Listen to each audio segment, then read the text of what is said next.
அனைவருக்கும் வணக்கம். என் பெயர் முகமது இஷான். புனித ஜோசப் உயர்நிலை பள்ளியிலேருந்து வரோம், வைக்கல்பட்டி. புத்தக கண்காட்சி இங்கே நடக்குன்றாங்க. அப்போ நாங்கள் வந்து தமிழ்நாடு அறிவியல் இயக்கம் அந்த புத்தக கடையிலேருந்து மாணவர்களுக்கு தேவையான புத்தகம் எல்லாம் நிறையா இருந்தது. நாங்கள் எல்லோரும் அங்கேருந்து சுற்றி பார்த்தோம். இனிமேல் தான் அங்கே ஒவ்வொரு கடையாக போய் சுற்றி பார்க்கலான்னு இருக்கோம்.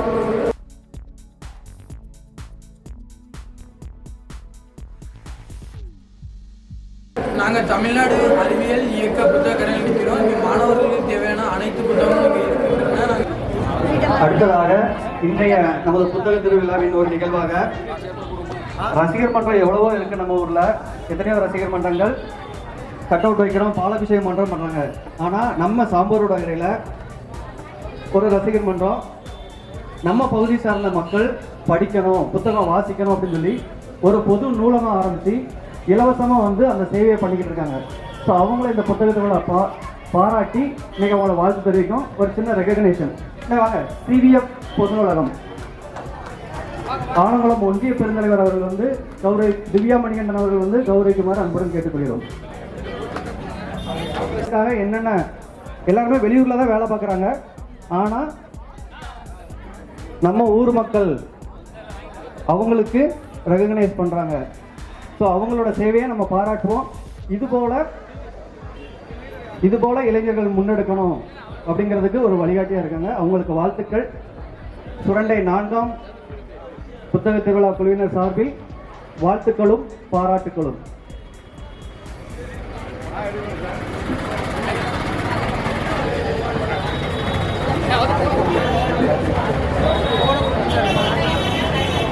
சொல்லட்டுமா, ஊக்கம் போய்விட்டது என்று சொல்லட்டுமா, எல்லாம் போய்விட்டது என்று சொல்லட்டுமா அப்படின்னு சொல்லி தன்னுடைய மனைவியை உற்ற துணையாகவும் தோழமையாகவும் பாவிக்கிறார். இப்படி ஒருவேளை ஒரு கணவர் தன்னுடைய மனைவியை நேசித்தார் ஒன்று, இன்னொன்று அவர் பின்னாடி அந்த மனைவி இருந்தார்ன்றதற்கு இது ஒரு சான்று. அடுத்தபடியாக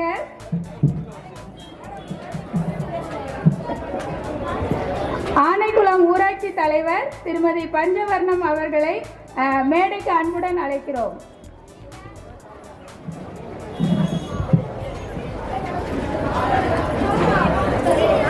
அடுத்தபடியாக கவுன்சிலர் 6வது வார்டு மாவட்டம் திருமதி கனிமொழி அவர்களை நாங்கள் அன்புடன் மேடைக்கு அழைக்கிறோம்.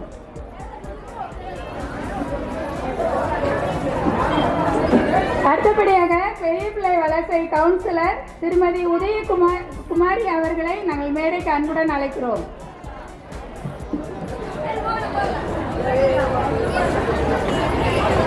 சுரண்டை நகராட்சி கவுன்சிலர் திருமதி பொன்ராணி அவர்களை நாங்கள் அன்புடன் மேடைக்கு அழைக்கிறோம்.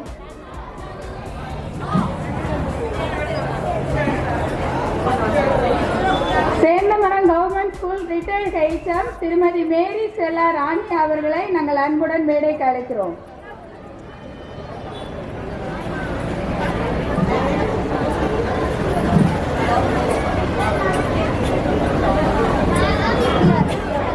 ஆலங்குளம் ஒன்றிய பெருந்தலைவர் திருமதி திவ்யா மணிகண்டன் அவர்களை நாங்கள் அன்புடன் மேடைக்கு அழைக்கிறோம்.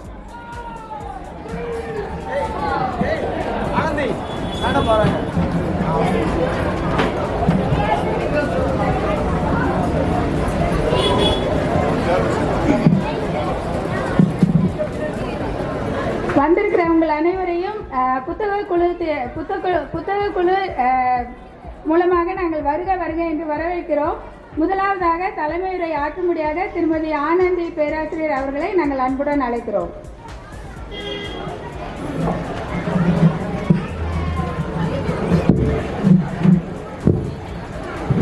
வணக்கம். எல்லாருக்கும் என்னோட மாலை வணக்கங்களை தெரிவித்துக் கொள்கிறேன். பெண் ஆளுமைகளும் உள்ளாட்சி பிரதிநிதிகளும் அப்படின்ற தலைப்பில் இன்னைக்கு தலைமையுரை ஆற்றக்கூட்ட வாய்ப்பு அளித்த எல்லாருக்குமே என்னோட நன்றியை நான் தெரிவிச்சுக்கிறேன். இதோட முக்கியமான விஷயம் என்ன அப்படின்னா, எல்லாருமே ஆணுக்கு பெண் சமம் அப்படின்னு சொல்கிறாங்க, பெண்களுக்கும் சம உரிமை அப்படின்னு சொல்கிறாங்க. அது மட்டும் இல்லாமல் இந்த உள்ளாட்சி தேர்தலில் மக்கள் மத்தியில் இடம் பிடிச்சி சக்ஸஸ்ஃபுல்லாக தான் இவங்க எல்லாருமே வந்து ஆட்சி பண்ணிக்கிட்டு இருக்காங்க. இப்போ இவங்களுக்கு வந்து நம்ம மோட்டிவேட் பண்ணுற மாதிரி ஏதாவது ஒரு விஷயம் பண்ணணும். அதுக்கான ஒரு வாய்ப்பாக தான் இந்த ப்ரோக்ராம் வந்து புத்தக திருவிழாவில் ஒரு கான்செப்டாகவே நாங்கள் கொண்டு வந்துட்டு இருக்கோம். இதில் வந்து இன்னைக்கு நான் டிஸ்கஸ் பண்ண போகிறது மூணு விஷயம் தான். இப்போ நார்மலாக பார்த்துட்டிங்க அப்படின்னா நம்ம பேருந்தில் வந்து பயணம் பண்ணும்போது அதில் ஒரு கண்டக்டரை வந்து நம்ம 100 ரூபா கொடுக்குறோம். ஆனால் நமக்கு உண்டான டிக்கெட் விலை 45 ரூபாயா இருக்கும். மீதி பேலன்ஸ் வந்து வாங்காமல் இருப்போம்.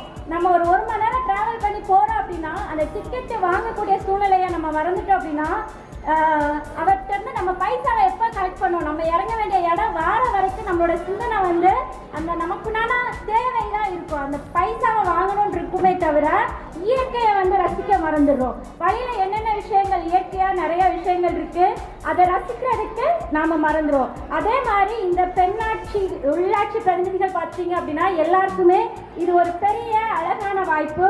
இதில் எவ்வளவோ பிரச்சனைகள் வரலாம், ஆனாலும் அதை பற்றி கவலைப்படாமல் அவங்களோட குறிக்கோள் என்னவோ அதை போய் ரீச் ஆகணும் அப்படின்றது என்னோட கருத்து. அடுத்து பார்த்தீங்க அப்படின்னா நார்மலாக ஹிட்லர் அப்படின்னு சொல்லிட்டாலே எல்லாருமே வந்து சர்வாதிகார ஆட்சி புரிந்தவர் அப்படின்னு சொல்லுவாங்க. சர்வாதிகாரம் அப்படின்றது பார்த்துட்டிங்கன்னா எல்லாரோட மனசையும் ஜெயிச்சு தான் வந்து ஹிட்லர் வந்து சர்வாதிகாரியாக இருந்தார். ஆனால் மேலே இருக்கக்கூடிய பெண்மணிகள் எல்லாருமே அன்னை தெரசா மாதிரி என்ன பண்ணணும் அப்படின்னா அவங்க ஏரியாவில் இருக்கக்கூடிய மக்களோட மனங்களை வென்று ஒரு சிறப்பான ஆட்சி செய்யணும் அப்படின்றது என்னோட கருத்து. நெக்ஸ்ட் பார்த்தீங்கன்னா அறியாமை ஆகிய இருளினை வந்து விட்டுட்டு அவங்க எல்லாரும் அவங்களோட காரியத்தில் தெளிவாக இருந்து அவங்களோட பணியை செவ்வனே செய்யணும்னு இந்நேரத்தில் நான் வேண்டிக்கிறேன். வாய்ப்புக்கு நன்றி கூறி விடைபெறுகிறேன். நன்றி. நன்றி. உங்களுடைய நிகழ்ச்சிக்கு தடங்கள் ஒரு நிமிடம் வருந்துகிறேன். இப்பொழுது நம்முடைய தென்காசி மாவட்ட கல்வியில் உள்ள தொடக்க கல்வி அலாசியஸ் கிறிஸ்டோபர் அவர்கள் நம்முடைய அழைப்பை ஏற்று இந்த புத்தக திருவிழாவிற்கு வருகின்றிருக்கின்றார். அவர்களோடு கிளப்பார் வட்டார கல்வி அலுவலர் கிருஷ்ணபாரதி அவர்களும் இணைந்து வந்திருக்கிறார்கள். எனவே அவர்களுக்கு புத்தக திருவிழா குழுவின் சார்பாக நெஞ்சார்ந்த நன்றியை வாழ்த்துக்களையும் தெரிவித்து இந்த புத்தகத்தையும் அவர்களுக்கு இந்த ஷீல்டையும் வழங்கி மகிழ்கிறோம்.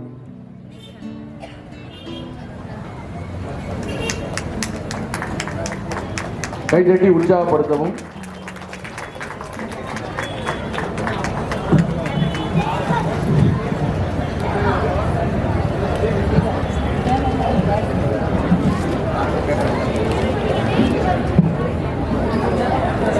கனிமொழி அவர்கள் அன்னை நாகம்மாள் அவர்களை பற்றி சிறு உரையாற்றுவார்கள்.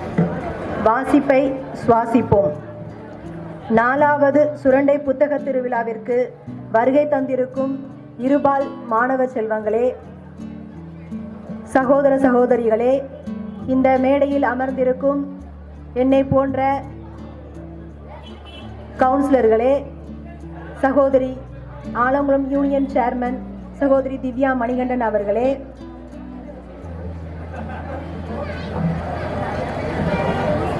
இங்கு வரவேற்புரை ஆற்றி அமர்ந்திருக்கும் ஆனந்தி அவர்களே, தலைமையேற்று நடத்தி கொண்டிருக்கும் ஏஞ்சலினா அவர்களே, மற்றும் இங்கு வருகை தந்திருக்கும் அனைத்து பெரியோர்களுக்கும் என் மனமார்ந்த வணக்கத்தை தெரிவித்துக் கொள்கிறேன்.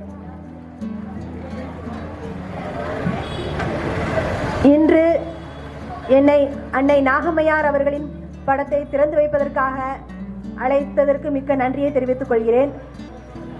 இந்த மாதத்தில் பெண்கள் போற்றக்கூடிய மகளிர் தினம் கொண்டாடும் இந்த மாதத்தில் அன்னை நாகம்மையாரின் படத்தை திறந்து வைப்பதற்கு என்னை வருகை தர அழைத்ததற்கு மிக்க நன்றியை தெரிவித்துக் கொள்கிறேன்.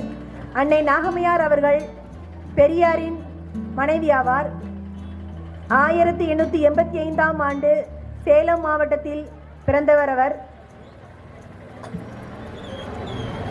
1898ஆம் ஆண்டு ஈவேரா என்று எல்லோராலும் அழைக்கப்படும் தந்தை பெரியார் அவர்களை திருமணம் செய்து கொண்டவர். தமிழ்நாட்டு பெண்களின் சிங்கமாக வலம் வந்தவர் அன்னை நாகம்மையார் அவர்கள். இந்திய சமூக செயற்பாட்டாளர் ஆவார். மற்றும் பெண் உரிமை செயற்பாட்டாளருமாக திகழ்ந்தவர் ஆவார். அடுப்பூதும் பெண்களுக்கு படிப்பதற்கு என்ற காலகட்டத்திலே பல்வேறு வகையான போராட்டங்களில் ஈடுபட்டு இந்திய அளவில் பெயர் வாங்கி தந்தவர் அன்னை நாகம்மையார் அவர்கள் ஆவார். மகாத்மா காந்தி அவர்களுடைய மறியல் போராட்டத்திற்கு அழைப்பு விடுத்த போது ஈரோட்டில் கள்ளுக்கடை மறியல் போராட்டத்தை முன்னின்று நடத்தியவர் அன்னை நாகம்மையார் அவர்கள். ஒரு கட்டத்தில் மகாத்மா காந்தி அவர்களிடம் இந்த போராட்டத்தை பின்வாங்குங்கள் என்று கூறிய போது, இந்த போராட்டம் என் கையில் இல்லை, ஈரோட்டில் உள்ள 2 பெண்கள் கையில் உள்ளது, அவர்கள் இந்த போராட்டத்தை வாபஸ் பெற்றால் மட்டுமே இந்த போராட்டத்தை கைவிட முடியும் என்று கூறியவர் அண்ணல் காந்தியடிகள் அவர்கள். அதுபோன்று நம் போராட்ட குணம் உடையவர் அன்னை நாகம்மையார் அவர்கள். அது மட்டுமல்லாமல் பெண்களின் கல்விக்காகவும் பெண்களின் உரிமைக்காகவும் சமூகத்தில் பெண்கள் சம உரிமை அடைய வேண்டும் என்பதற்காகவும் விதவை மறுமணத்தையும் சுயமரியாதை திருமணத்தையும் தமது பிரச்சாரங்கள் மூலம் வலியுறுத்தியவர் அன்னை நாகம்மையார் அவர்கள் ஆவார். வைக்கம் சத்தியகிரகத்தை தொடங்கிய போது பெண்களை முன்னின்று வழிநடத்தி அந்த போராட்டத்தில் கைது செய்யப்பட்டவரும் அன்னை நாகம்மையார் அவர்கள். நாகம்மை போன்ற பெண்கள் செய்த சீர்திருத்த போராட்டத்தின் காரணமாகவே நாம் இன்று சுயமரியாதையுடன் இந்த சமூகத்தில் நாம் வலம் வந்து கொண்டிருக்கிறோம் என்பதனை யாராலும் மறுக்க முடியாது. இந்த புத்தக திருவிழாவில் அன்னை நாகம்மையாரின் பற்றிய பேச வாய்ப்பளித்து தந்த அனைவருக்கும் எனது மனமார்ந்த நன்றியை தெரிவித்துக் கொள்கிறேன். நன்றி. வணக்கம். பற்றி திருமதி கனிமொழி அவர்கள் துல்லியமாக அநேக காரியங்களை சொன்னார்கள். அன்னை நாகம்மையார் பெரியாருடைய மனைவி. அவங்கள பற்றி ஒரே ஒரு வார்த்தை எப்படி சொல்லியிருக்காருன்னா, நாகம்மாள் உயிர் வாழ்வது வாழ ஆசைப்படவில்லை, என்னோடு இருப்பதற்காகத்தான் ஆள ஆசைப்படுகிறாள் அப்படின்னு அவங்கள பற்றி சொல்லியிருக்காங்க. இவங்களுக்காக நாங்கள் நன்றி சொல்கிறோம். முதலாவதாக ஆனந்தி மேடம் இப்போ வந்திருக்கிற எல்லாரும் புத்தக திருவிழா குழு மூலமாக அவர்களை கௌரவிக்கிறார்கள். முதலாவதாக ஆனைக்குளம் ஊராட்சி தலைவர் திருமதி பஞ்சவர்ணம் அவர்களை, அடுத்தபடியாக பெரிய பிள்ளை வளர்ச்சி செங்கோட்டை கவுன்சிலர் திருமதி உதயகுமாரி அவர்களையும் கௌரவிக்க வண்ணமாக இந்த நினைவு பரிசு கொடுக்கப்படுகிறது. மேற்பட்ட புத்தகங்கள் எழுதியுள்ளார். தன்னுடைய இறப்பு நேரத்திலும் தன்னுடைய உடலை தியானம் பண்ணினவர் ராஜம் கிருஷ்ணம் என்பவர்கள் தன்னுடைய உடலை தியானம் பண்ணியவர்கள் மொத்தம் 6 விருதுகளை பெற்றுள்ளார்.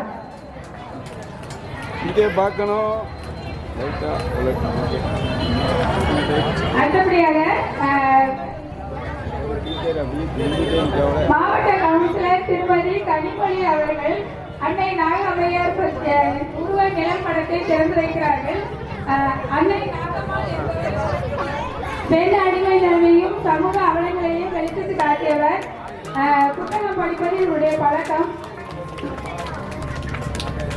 சாதி மத வேறுபாடுகளை நீக்கியவர். மூட பழக்க வழக்கங்களை ஒழித்தவர். கலப்பு திருமணம், விதவை மறுமணம் இதை ஊக்குவித்தவர். அடுத்தபடியாக பெரிய பிள்ளை வளர்ச்சி கவுன்சிலர் திருமதி உதயகுமாரி அவர்கள் குஞ்சுதாம் குருசாமி அவர்களுடைய நிழல் படத்தை திறந்து வைக்கிறார்கள். குஞ்சுதாம் குருசாமி படித்த பெண்கள் குறைவாக இருந்த காலத்தில் படித்து வரலாற்றில் சிறப்பு மிக்கவர். இந்தியாவில் முதல் பெண் கல்வி அதிகாரியாக பணியாற்றிய பெருமைக்குரியவர். 89 ஆண்டுகளுக்கு முன்பே சீர்திருத்த திருமணம் செய்து கொண்டவர். பெண்களுக்கு எதிராக சமூகத்தில் மூட நம்பிக்கையை எதிர்த்தவர். தன் வாழ்க்கையில் பகுத்தறிவு சிந்தனையை பரப்பியவர். அடுத்தபடியாக சுரண்டை நகராட்சி கவுன்சிலர் திருமதி பொன்ராணி அவர்கள் வின்னி மண்டேலா அவர்களுடைய நிழல் படத்தை திறக்கிறார்கள்.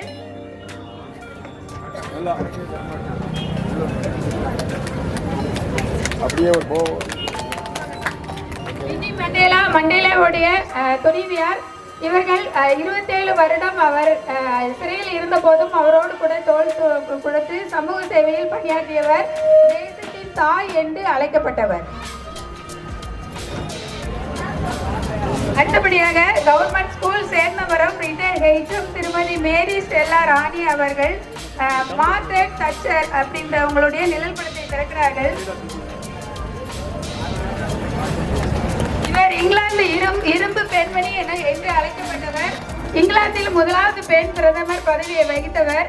மளிகை கடைக்காரரின் மகனாக பிறந்து பாரிஸ் பட்டம் பெற்றவர். இவரது ஆட்சியில் இங்கிலாந்தில் தொழில்துறையில் முன்னணி நாடுகளின் பட்டியலில் இடம்பெற்றது. கல்வி மருத்துவ அமைச்சராக இருந்தார். நான் உங்கள் மகள், அந்த சீட்டை எனக்கு கொடுங்கள் என்று கடவுளிடமே போராடியவர். அடுத்தபடியாக ஆலங்குளம் ஒன்றிய பெருந்தலைவர் திருமதி திவ்யா மணிகண்டன் அவர்கள் கேப்டன் துர்கா பானர்ஜி அவர்களுடைய நிழல் படத்தை திறந்து வைக்கிறார்கள்.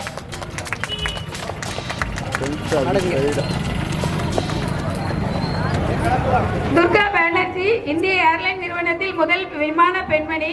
விளையாட்டுப் போட்டிகளில் தங்கம் வென்றவர். இந்தியாவில் தலை சிறந்த முதல் பெண் ஆளுமையானவர். ராமன் மகேஷ் விருது பெற்றவர்.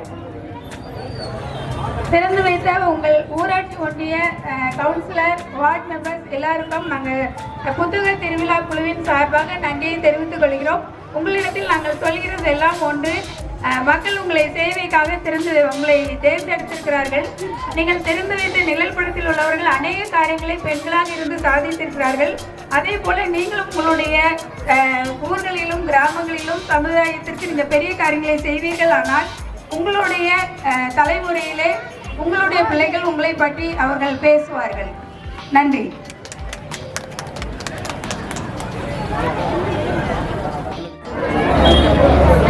பொதுநல மன்றம் மற்றும் சமூக நல இயக்கங்கள் சார்பாக நடைபெறுகின்ற 4வது சுரண்டை புத்தக திருவிழாவிற்கு தலைமையேற்றிருக்கக்கூடிய மரியாதைக்குரிய திருமதி ஏஞ்சல் அவர்களே, இங்கு வரவேற்புரை ஆற்றி அமர்ந்திருக்கின்ற திருமதி ஆனந்தி அவர்களே, மற்றும் இங்கே திருவிழா கலந்து கொண்டிருக்கின்ற பெரியோர்களே, தாய்மார்களே, எல்லாவற்றிற்கும் மேலாக இந்திய தேசத்தின் எழில்மிகு மாணவ செல்வங்களே, மேடையில் அமர்ந்திருக்கக்கூடிய என்னை போன்ற பெண்மணியாக இங்கு அமர்ந்திருக்கக்கூடிய பெண் சிங்கங்களே, உங்கள் அனைவருக்கும் நான் சார்ந்திருக்கக்கூடிய ஆலங்குளம் ஊராட்சி ஒன்றிய நிர்வாகத்தின் சார்பில் அன்பான பணிவான மாலை வணக்கத்தை தெரிவித்துக் கொள்கின்றேன். இன்று இன்னைக்கு ஒரு அற்புதமான நாள். என்ன நாள் தெரியுமா? இன்னைக்கு ஒரு அற்புதமான நாள். கேக்குறீங்களா எல்லாரும்? ஃபர்ஸ்ட் வணக்கம் வணக்கம் சொல்லுங்க. எல்லாம் அலர்ட் ஆயிட்டீங்களா? பேசலாமா? டயர்டா இருக்குதா? இல்ல ஓகே. இன்னைக்கு அற்புதமான நாள். என்னன்னா, இந்த கலை திருவிழாவுக்கு இன்விடேஷன் கொண்டுட்டு என்னோட வீட்டுக்கு வந்தாங்க. சகோதரிகளும் சகோதரர்களும் என்னோட வீட்டுக்கு வரும்போது இந்த இன்விடேஷனை ஓபன் பண்ணி பார்க்கும்போது மனசுக்கு நிறைவா இருந்தது. ஏன்னா ஒரே பெண் பிரதிநிதிகள் பேரா இருந்தது மட்டுமல்லாமல் அதாவது பெண் சாதனையாளர்களை பற்றி பேச வேண்டும் என்று சொன்னார்கள். அதை நினைக்கும் போது மனசுக்கு நிறைவா இருந்தது. இது என்னன்னா, ஒரு பெண்களை கௌரவப்படுத்துவது மட்டுமல்லாமல் பெண்கள் ஆளுமை திறனை வெளிப்படுத்தும் விதமாக இந்த புத்தக திருவிழா இடம்பெற்றிருக்கின்றது. எனவே இதற்காக பாடுபட்டிருக்கின்ற பொதுநல மன்றம் மற்றும் சமூக நல இயக்கத்திற்கு மனமார்ந்த நன்றியை தெரிவிப்பது மட்டுமல்லாமல் உங்களை நான் ஃபர்ஸ்ட் தலை வணங்குகின்றேன். இன்று இங்கு மேடையில் அமர்ந்திருக்கக்கூடிய என்னை போன்ற சகோதரிகள் எல்லாம் இங்கு அமர்ந்திருக்கின்றார்கள் என்றால் அதற்கு காரணம் மாண்புமிகு தமிழ்நாடு முதலமைச்சர் அவர்கள். ஏன்னா உள்ளாட்சி துறையிலே பெண்களுக்கு 50% இடஒதுக்கீடு கொடுத்தார்கள். ஆனால் இன்று 50%ற்கு மேலாக 56% இன்று பெண்கள் இருக்கின்றோம். எனவே இத்தகைய நேரத்தில் மாண்புமிகு தமிழ்நாடு முதலமைச்சர் அவர்களுக்கும் நான் நன்றி சொல்ல கடமைப்பட்டிருக்கின்றேன். பெண் பெண் சொல்றோம். முதல்ல பெண் என்பவர் யார்?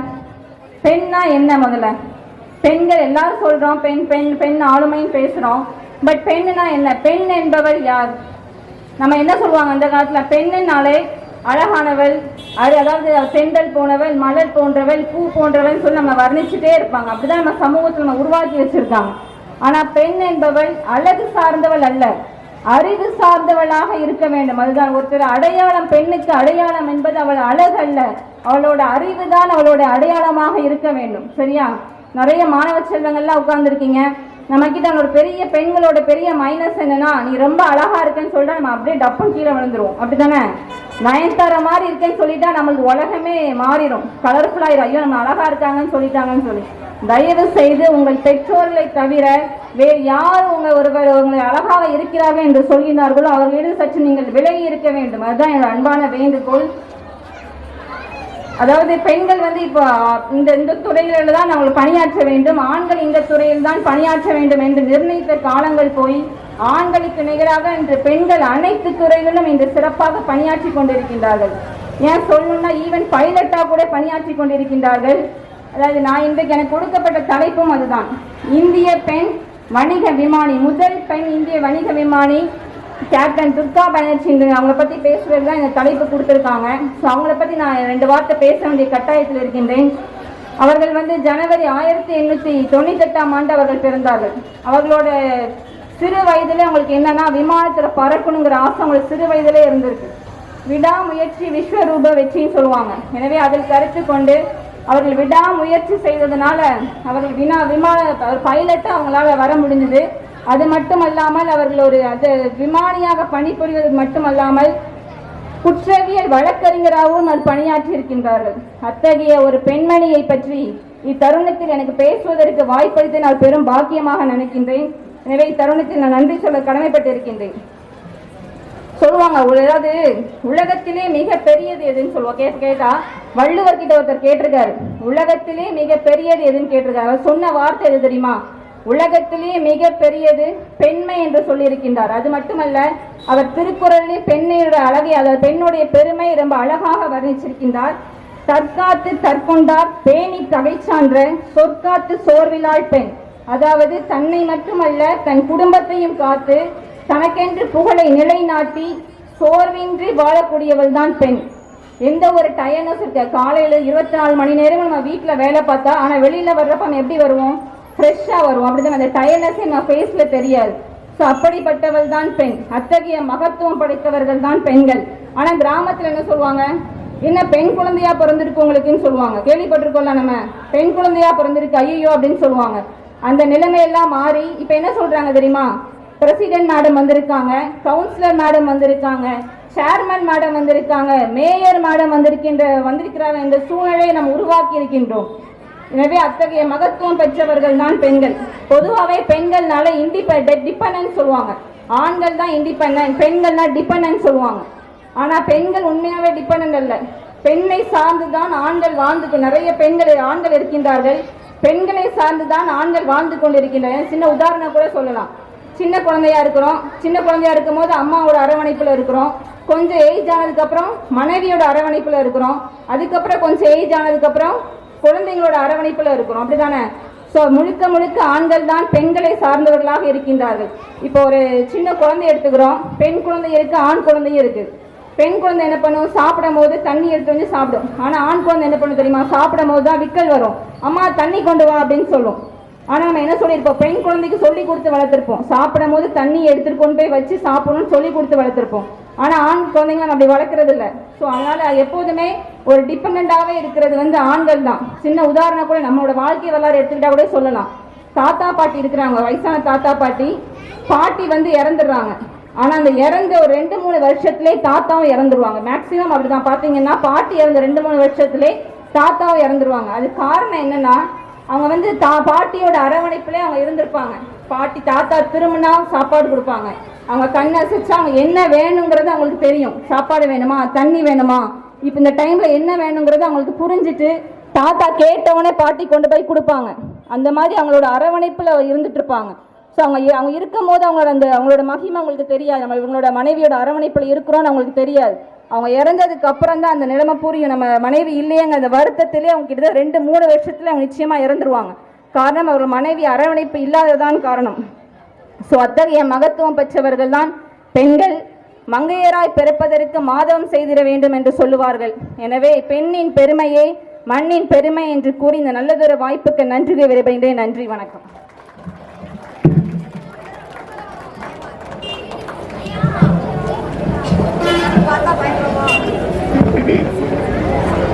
திருமதி திவ்யா மணிகண்டன் வந்து கேப்டன் துர்கா பானர்ஜி பற்றி ரொம்ப அழகாக சொன்னாங்க. நிறைய விஷயங்களை அவங்க வந்து நம்மளுக்கு சொல்லியிருக்காங்க. அடுத்தது அவங்க பெண்கள் அப்படின்றதுக்கு சரியான நிறைய காரியங்களை நம்மளுக்கு இன்னைக்கு துல்லியமாக நம்மளுக்கு சொல்லி கொடுத்துருக்கிறார்கள். அவர்களுடைய உரைக்காக நாங்கள் நன்றி சொல்கிறோம். இப்பொழுது புத்தக திருவிழா குழுவின் மூலமாக வந்திருக்கிற எல்லா தலைவர்களுக்கும் நாங்கள் வந்து கௌரவிக்கும் விதமாக ஆனந்தி மேடம் வந்து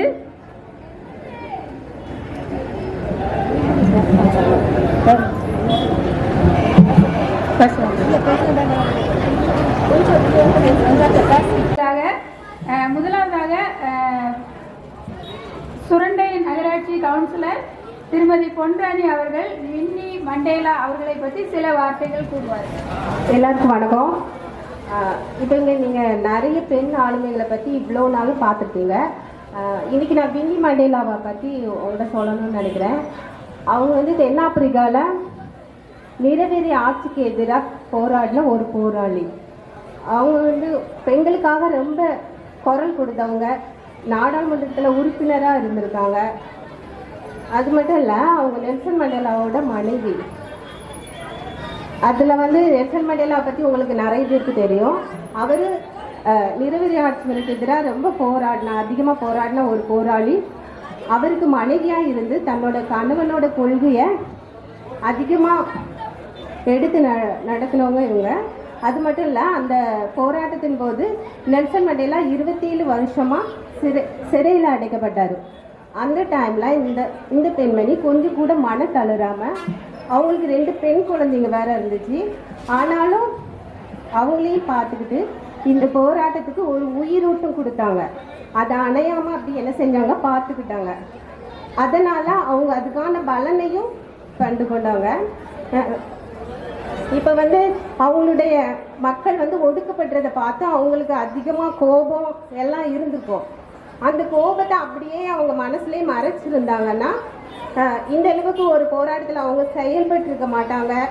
அவங்க வந்து அமைதியாக அப்படியே யாருக்கும் தெரியாமலே போயிருப்பாங்க. இப்போ அவங்க எழுந்து செயல்பட்டதுனால ஒரு நல்ல பலனையும் கண்டு கொண்டாங்க. அப்புறம் என்னன்னா, தென்னாப்பிரிக்காவில் இருக்கிற அவங்கள நம்ம சொரண்டையில் இன்னைக்கு பேசிக்கிட்டு இருக்கோம். அந்த அளவுக்கு அவங்க வளர்ந்துருக்காங்க. இப்போ பார்த்தீங்கன்னா, இப்போ சமுதாயத்தில் பெண்களுக்கு எதிராக நிறைய பிரச்சனை இருக்குது. அப்போ நம்ம நிறைய பெண்களுக்கு வந்து அது எல்லாத்தையும் சரி செய்யணும் அப்படின்னு மனசில் ஒரு ஆதங்கம் ஏற்படும், கோபம் வரும். ஆனால் அந்த கோபம் அப்படியே அந்த மனசுல அமைகிறோம். மாவட்ட கல்வி அலுவலரின் ஒரு சில வார்த்தைகள். அனைத்து பெரியோர்களுக்கும் அன்பான மாலை வணக்கங்கள்.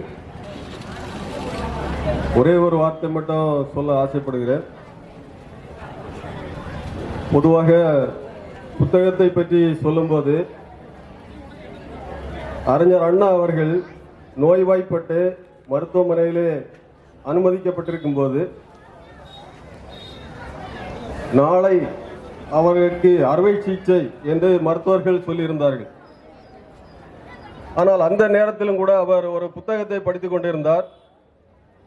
அந்த புத்தகத்திலே சில பத்திகளை அவர் படிக்க வேண்டி இருந்தது, மீதி இருந்தது. எனவே அந்த மருத்துவரை அழைத்து ஒரு நாள் இந்த அறுவை சிகிச்சையை தள்ளி வைக்கலாமா என்று அந்த மருத்துவரிடம் கூறி அந்த ஒரு நாள் அனுமதியை பெற்றுக்கொண்டார். அதற்கு மருத்துவர் கேட்டபோது ஒருவேளை நான் அறுவை சிகிச்சையில் இறந்துவிட்டால் இந்த புத்தகத்தை படிக்க முடியாத ஒரு சூழல் ஏற்படும். எனவே எனக்கு ஒரு நாள் டைம் தந்தால் இந்த புத்தகத்தை படித்து முடித்துவிட்டு நான் மகிழ்ச்சியாக இருப்பேன் என்று கூறி அந்த மருத்துவரிடம் கூறி அந்த ஒரு நாளை பெற்று அந்த புத்தகத்தை படித்து முடித்ததாக அவருடைய வரலாறு சொல்கிறது. இந்த நேரத்திலே இவ்வாறான ஒரு அற்புத ஒரு விழாவை தொடங்கி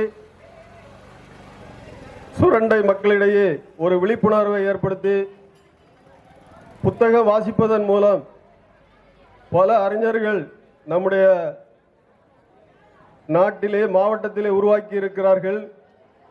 அவர்கள் போல் நீங்களும் மாற வேண்டும் என்று ஒரு சிறப்பான ஒரு ஏற்பாடை செய்துள்ள அனைத்து சமூக நண்பர்களுக்கும் இந்த நேரத்தில் என்னுடைய வாழ்த்துக்களை உரித்தாக்கி கொண்டு இந்த முயற்சி மெல்மேலும் வளர என்னுடைய வாழ்த்துக்களையும் உரித்தாக்கி கொண்டு வாய்ப்புக்கு நன்றி கூறி முடிக்கிறேன். நன்றி. நன்றி. மாவட்ட கல்வி அலுவலருடைய வருகைக்கும் வாழ்த்துக்கும் புத்தக திருவிழா நெஞ்சார்ந்த நன்றியை தெரிவித்துக் கொள்கிறேன்.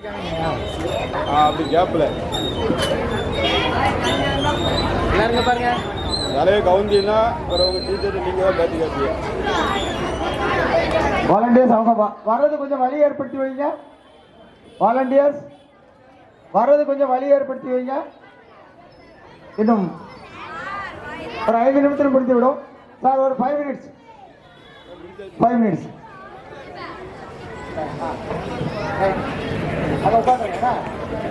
அடுத்தபடியாக பெண் ஆளுமையுடன் உள்ளாட்சி பிரதிநிதிகள் தம்பி பாருங்க, முன்னாடி பாருங்க.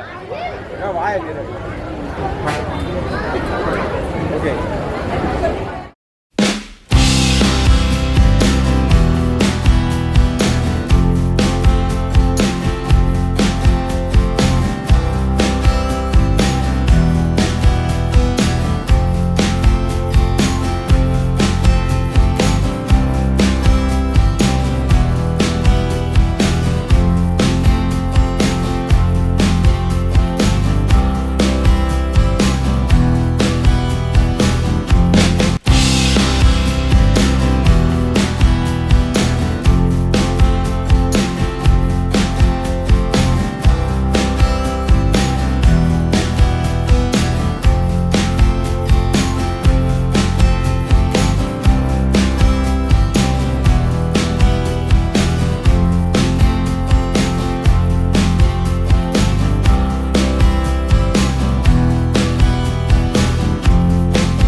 வாழ்த்துக்கள். அருமையான ஒரு யோகா சாகசத்தை செய்து காட்டிய முஸ்லிம் கல்வி குழும பள்ளி மாணவிகளுக்கு ஒரு கைத்தட்ட ஒரு உற்சாகம் கொடுத்துடலாமா? வாழ்த்துக்கள். இவர்களுக்கான புத்தகத்தையும் பாராட்டு சான்றிதழையும் வழங்க ஆலங்குளம் ஒன்றிய பெருந்தலைவர் மரியாதைக்குரிய திவ்யா மணிகண்டன் அவர்களை மேடைக்கு அழைக்கிறேன்.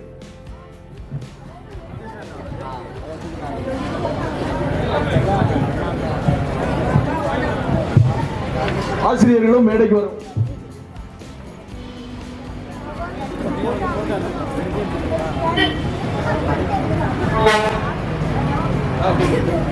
முஸ்லிம் பள்ளி கல்விகளுடைய ஆசிரியர்கள், தலைமை ஆசிரியர்கள் மேடைக்கு வரவும்.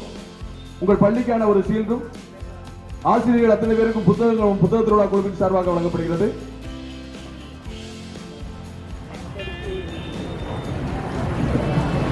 நல்ல வாங்க. மேனாள் வட்டார கல்வி அலுவலரும் பள்ளி கல்விக்குழுவினுடைய PRO ஆன அண்ணன் சுபாஷ் துரைப்பாண்டியன் அவர்களையும் மேடைக்கு அழைக்கிறேன்.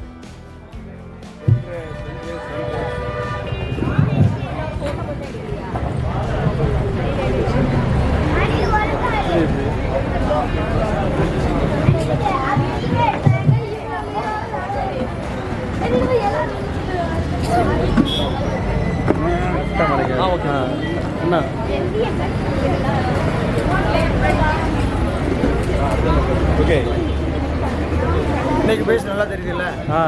அதான் லைட், இந்த லைட், இந்த லைட்.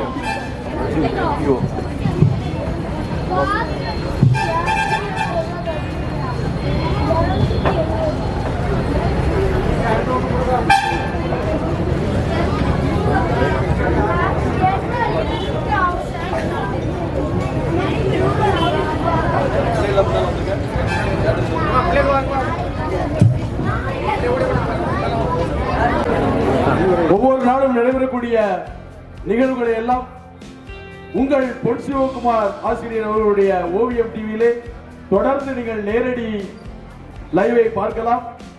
ஆகவே உங்களுடைய அத்தனை புகைப்படங்கள் மற்றும் கலை நிகழ்ச்சிகளை எல்லாம் ஓவியம் டிவியை பார்த்து கண்டுகளியுங்கள் என தெரிவித்து, இத்துடன் இன்றைய 7வது நாள் புத்தக திருவிழாவுடைய நிகழ்ச்சிகள் நிறைவு பெறுகிறது.